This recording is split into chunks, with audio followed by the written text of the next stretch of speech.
Elhamdülillah, elhamdülillah, elhamdülillahillezî. Kalplerinizi Allah'a tevcih edin. İçinizdeki gırlık işi izale edin. Kalpleri telif edecek Allah'tır Celle Celaluhu. Kader, müminin göstereceği tahallükten mümini alıkoyan bir unsur değildir. Kimin hidayetini Allah murat buyurmuşsa kalbine inşirah verir. Gönlünü İslamiyet'e ısındırır. İradenizde hiçbir şey yapmadan harikulade kabilinden şeyler beklemeyin. Allah yar ve yardımcınız olsun, sizi mansur ve muvaffak kılsın.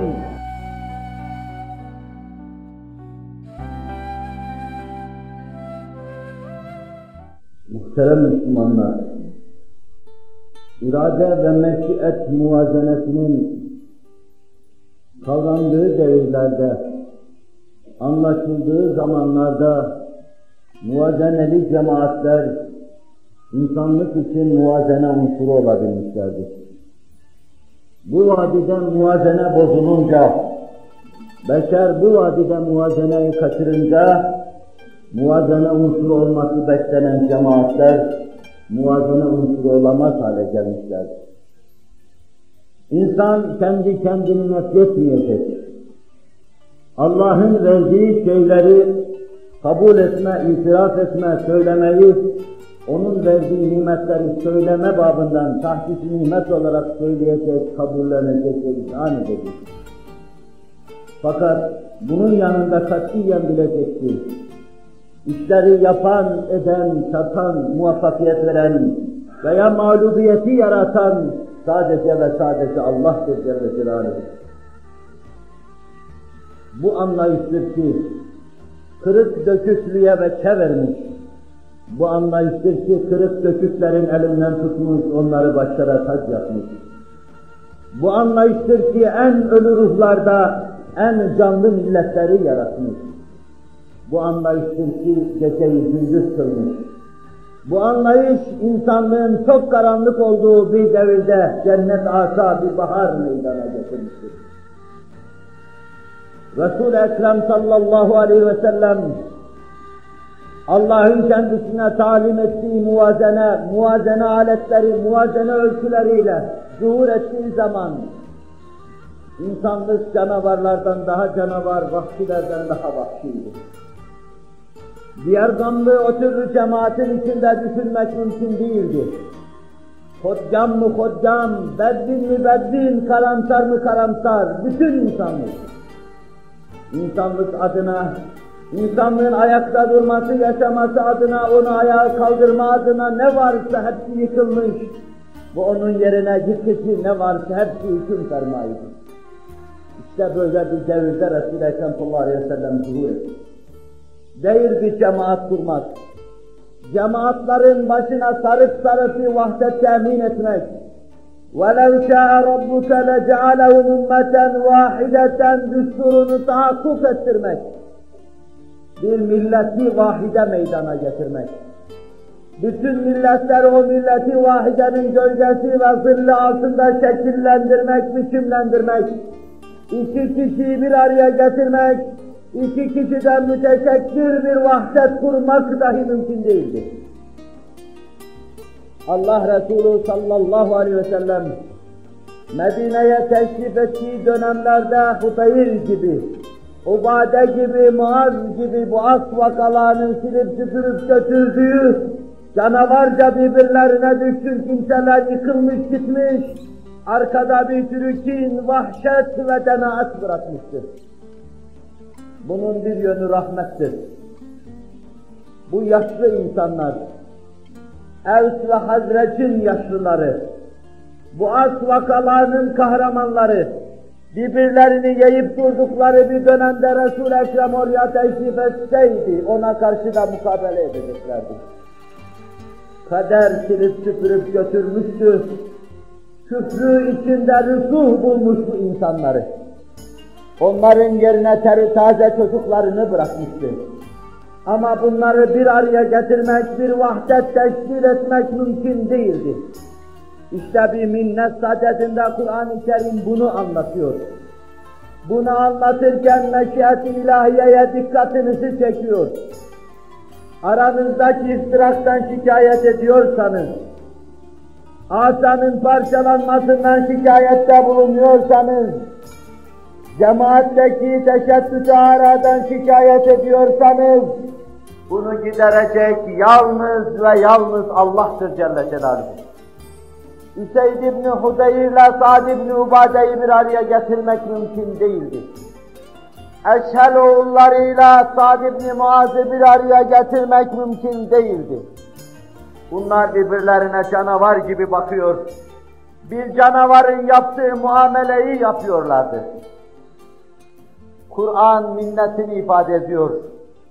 O Allah ki kendi yardımıyla sizi teyit etti. O Allah ki Habibi Zişan'ın müminlerle seni teyit etti. Onların arasını telif buyurdu. Yeryüzü altın ve gümüş olsaydı dağıtsaydın telif edemezdin kalpleri.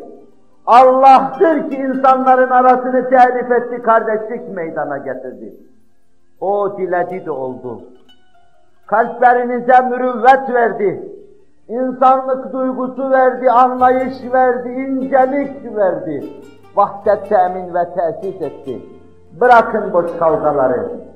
Bırakın bağlayacağım diye ayrı ayrı koparmalara vesile olmaları. Kalplerinizi Allah'a tevcih edin. Allah'a imanı pekiştirmeye çalışın. Allah'a sağlam teveccüh edin. İçinizdeki kırlık işi izale edin. Kalpleri telif edecek Allah'tır Celle Celaluhu. Nice nadanlar görürsünüz. Nice nevzuhur cemaatleri temsil eden nadanlar görürsünüz. Hepsi erken kalkışında cemaatlerin üzerinde yeni cemaatler teşkil etmek sevdasıyla zuhur etmiş nevzuhur temsilcilerdir. Hepsi bu parça parça oluşa son vermek için zuhur etmiştir. Hepsi bu iftiraka bir son vermek, bir vahdet temin ve tesis etmek için zuhur etmiştir. Hepsi çiz perdeden konuşmakta, hepsi bala pervazane hükümler kesmektedir. Hepsi Allah'a ait ahkamı kendi nefsine izafe etmektedir. Ben yapacak, ben edeceğim. Tazeliğimle, teravetimle, gönüllerde meydana getireceğim dalgalanmakla vahdeti ben temin edeceğim diye. Ortaya atılan nice fikirde ve akidede müşrikler vardır.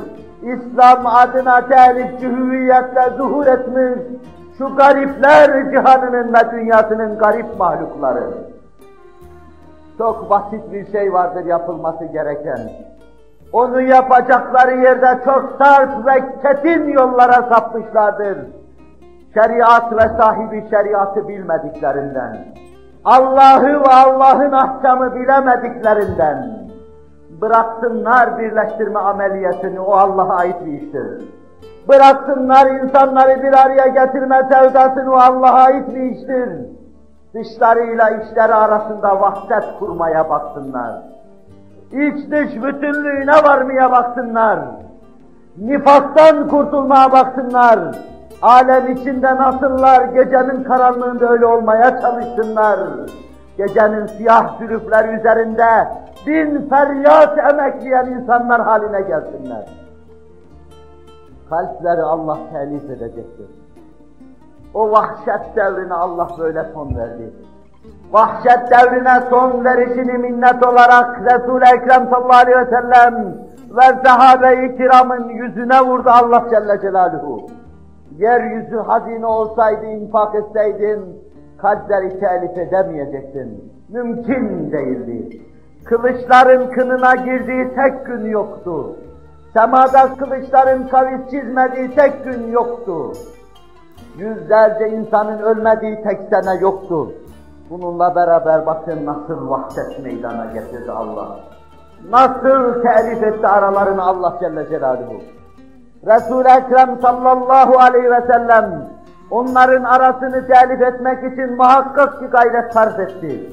Ama bu gayret birleştirici unsurları kalplerinde tahakkuk ettirme istikametinde oldu. Diğer gamlık fikrini verdi. Allah'ta fani olma fikrini verdi. Şu dünyanın bir işe yaramadığı fikrini verdi. dünya ve mafihaya gönül bağlamama esasını verdi. Makam sevdatı hübbuca hissini siliverdi kalplerinden.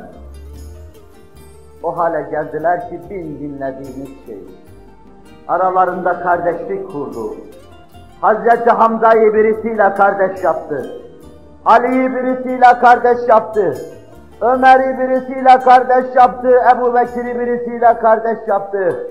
Sa'd ibn Rabi'i Abdurrahman bin Avf'la kardeş yaptı.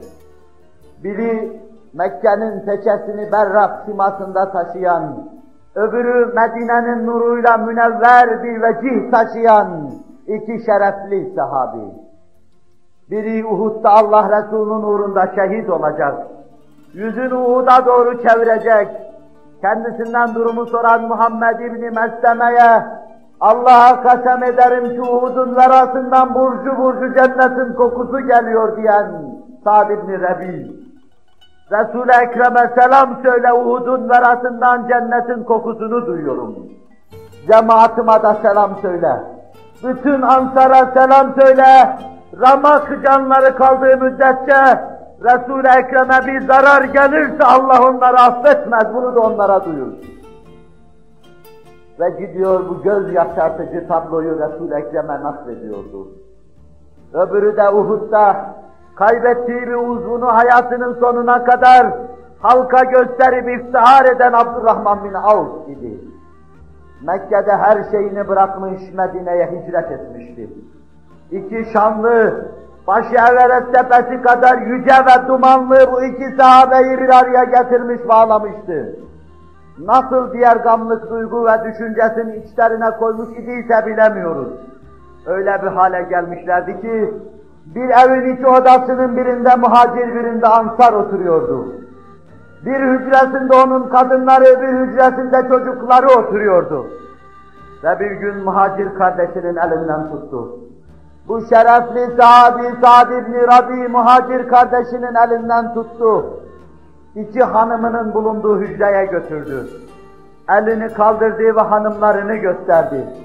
Kardeşim dedi, şu gördüklerim benim hanımlarımdır. Bunlardan bir tanesini beğen ve intihap et. Ben de Allah için tatbik edeyim. İddetini beklesin, sen evleniver. Zira Allah ve Resulullah yolunda sen her şeyini terk ettin, buraya geldin. Sahipsiz kaldın. Bana da bunu yapmak düşer. Öbürü kendisine yakışanı yapacaktır. Kardeşim, senin hanımlarında, malında, mülkünde sana mübarek olsun. Yümnünü Allah iliklerine kadar sana tattırsın. Sen bana bir ip ver ve pazarın yolunu göster. Hammallık yapıp hayatımı kazanmasını bilirim ben diyecektir. Birbirini yiyen cemaate bu diyar gamlığı kazandırmıştı. Dünya ve mafya rahatlıkla tepilebiliyor ve ayakların altına alınabiliyordu.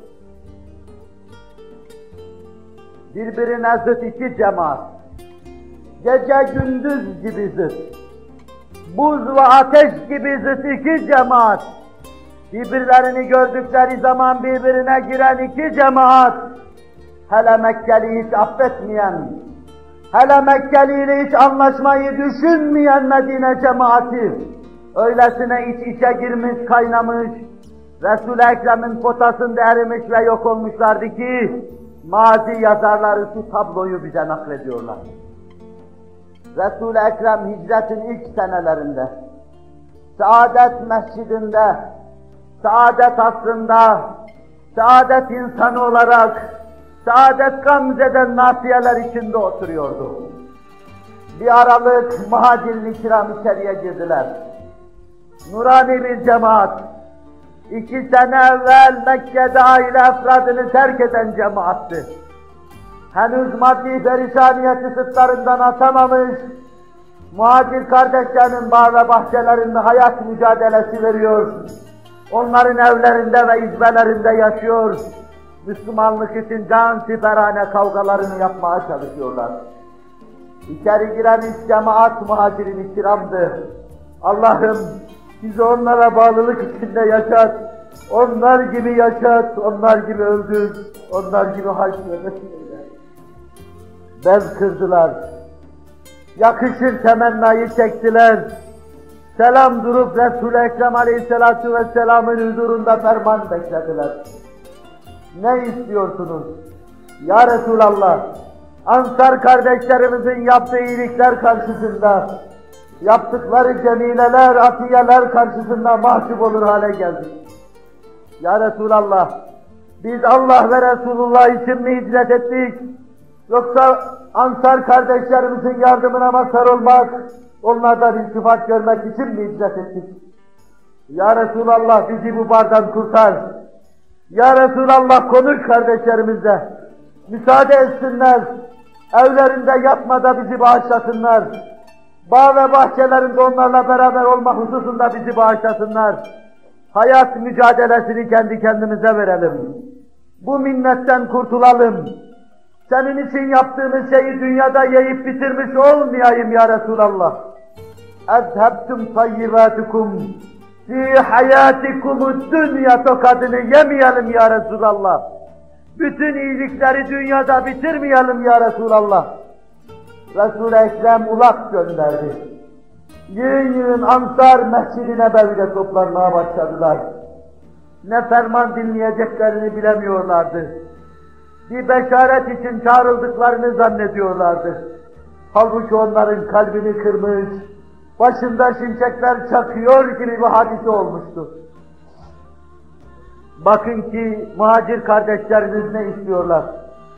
Diyorlar ki Ansar kardeşlerimiz bizi bağışlasınlar. Evlerinden çıkalım, bağ ve bahçelerini terk edelim, başımızın çaresine bakalım, bize yardım eden kardeşlerimize gayri bar olmayalım. Birdenbire beyninden vurulmuş gibi, camiyi lerdeye getirir gibi bir inilti duyuldu. Hayır ya Resulallah, bunu yapma ya Resulallah. Allah ve Resulullah için yurt ve yuvasını terk eden cemaate hizmetten bizi mahrum bırakma ya Resulallah. Resul-i Ekrem dönüyor durumu muhacir kardeşlere anlatıyordu. Onlar ayrılmak ister, Ansar bir türlü ayrılmak istemez. Sırtlan gibi birbirini yiyen cemaati ne hale gelmişti. لَوْ أَنْفَقْتَ مَا فِي الْأَرْضِ جَمِيعًا لَوْ أَنْفَقْتَ مَا فِي الْأَرْضِ جَمِيعًا مَا أَلَّفْتَ بَيْنَ قُلُوبِهِمْ وَلَكِنَّ اللّٰهَ أَلَّفَ بَيْنَهُمْ. Naam ya İlahel Alemin, kalpleri telif eden sensin, vahşeti izale eden sensin, gönüllere ünsiyet ve ülfet veren sensin, nefret içinde çırpınan gönüllerimize ünsiyet ihsan eyle, nefretle birbirine bakan bu cemaatin kalplerini telif eyle, her gün yepyeni nevzuhur bir hadiseyle karşı karşıya kalan ve her gün yepyeni iddialarla, yeni çıkışlarla, yepyeni fitnelere seberiyet veren bu cemaatin kalbini telif eyle. Kalpleri telif eden sensin, sevdiren sensin, meşiyet senin ve irade senin, her şey senin elinde. Biz bitmiş ve tükenmiş insanlar, bitmeye yaklaştığımız bu dönemde, bitişin arefesinde, bir kerecik daha şu mübarek aylarda, Miraç gecesinin omuzlarımıza ayak bastığı hengamda, Habibin rahmetine dudaklarını gezdirdiği anda, senden diliyor ve dileniyoruz. Bundan öte gayri bizi artık perişaniyet içinde bırakma. Bizlere emni eman ihsan eyle. Gerçek İslamiyeti ve insaniyeti bizlere duyur. Bizleri insanlık semasına ila eyle ilahel alemin. لَوْ أَنْفَقْتَ مَا فِي الْأَرْضِ جَمِيعًا مَا أَلَّفْتَ بَيْنَ قُلُوبِهِمْ وَلَكِنَّ اللّٰهَ أَلَّفَ بَيْنَهُمْ. Cihanı sarf etsen kalplerini telif edemezsin. Allah'tır ki kopuklukları bir araya getirir. Allah'tır ki perişaniyetleri sona erdirir. Allah'tır ki yırtıkları diker. Allah'tır ki en eski şeylerden yepyeni cedid şeyler meydana getirir. Resul-i Ekrem sallallahu aleyhi ve sellem uzlaştırıyor. Resul-i Ekrem uzlaştırıyor. Ansar kardeşlerinin bağ ve bahçesinde çalışacaksınız. Belli bir hak alacaksınız. Onların hakkına riayet edeceksiniz. Kendi yurt ve yuvalarınız olacak. Kalpler kırık, dudaklarda acı bir hüzün, bir tebessüm var. Ama ne olursa olsun artık buna razı oluyorlardı. Hüzünlü bakışlarla Mescid-i Nebevi'den dağılıyorlardı. Adeta birbirlerine bakarken de bu da olmalı mıydı der gibi bir bakış atfediyor ve mescitten öyle ayrılıyorlardı. Neydi bu anlayışı meydana getiren husus? Neydi en perişan ve en sergerdanlardan canı fethedecek vahdeti doğuran husus? Neydi dünyanı marsusu meydana getiren ve inşa eden husus? Hiçbir şey. Her şey sende, hiçbir şey değil diye kendisini bize anlatan Hazreti Allah'ın meşiyeti. İlahi Malikül Mülküm diyorsun, doğru, amenna. İlahi Malikül Mülküm diyorsun, doğru, amenna. Hakiki bir tasarruf var mıdır insan için? Asla. Eğer almışsa bir millet edip bir mülkü istila, eğer almışsa bir millet bütün bir mülkü bir perva, alan sensin, veren sensin, senin hükmündedir dünya. Biz buna rağmen, bu bizim mahsup eymanımız, bunu bir kerecik daha, günahın son noktasına yükseldiğimiz hengamda, mücrim bir cemaat adına, vicdanlarına tercüman olarak, en mücrimlerinden biri bulunarak, tekrar ilan ve itiraf ediyorum, beni ve cemaati muhafaza etme ya Rabbi. Ya Rabbi, gelecek senemizi bu seneden hayırlı eyle. Gelecek senemizi bu senemize nispeten şafak eyle. Bu sene onun gecesi olsun. Ve daha sonraki sene öbür senenin şafağı, daha sonraki öbür senenin şafağı, meşiyetine takılalım. Bu tatlı şeyleri izleyelim. Hayran ve hayret içinde, senin dehşetli tasarrufun karşısında kendimizden geçelim. Feleklemez, meleklemez, kamerlemez, seraser alemle mest olup kendimizden geçelim. Senin dehşet engiz tasarrufunu seyredelim. Buna çok arzulu ve iştiyaklıyız. Allah bu arzu ve iştiyakımızı harici dünyada, Kudret ve İradenin kitabında, 9 asırda bu kitabın yazıcısı, kalemi katibi bulunan bu millete lütfetmek suretiyle göstersin. Kudret ve iradesinin muhteşem tasarrufuna o kadar susamışız ki, hiçbir aşık kadehine bu kadar susamamış, mailebe bu kadar yanmamıştır. O kadar yanmış, fiilen ve halen o kadar susamış bulunuyoruz. Ela inne ahsenel kelam ve eblegan nizam kelamullahil melikil azizil allam kema kâlallahu tebâreke ve teâlâ fil kelam ve izâ kuri'al Kur'anu festemi'û leh ve ansitû leallekum turhamun.